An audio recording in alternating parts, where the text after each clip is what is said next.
Top African diplomats met in Nairobi seeking to fine-tune the continent's demand for more reforms at the United Nations. Key among demands is reforms at the United Nations Security Council to have more African states admitted as permanent members of the council, as well as reforms in the global financial architecture.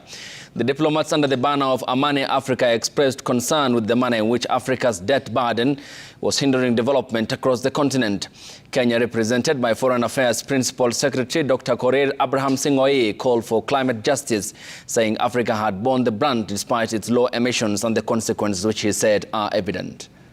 Which Kenya is particularly active in. It is possible that opportunities will emerge, and even those actors who ordinarily would not budge, given the weight of the crisis, they might budge. But what do we do with those opportunities?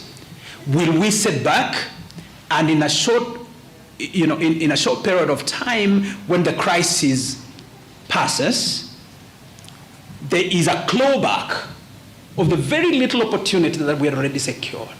Or will we use the opportunity and the time, by virtue of our readiness, to be able to expand that opportunity that has become available, whether in relation to the UN Security Council reform, or in relation to reform of the Bretton Woods institutions, or around the larger conversations regarding climate.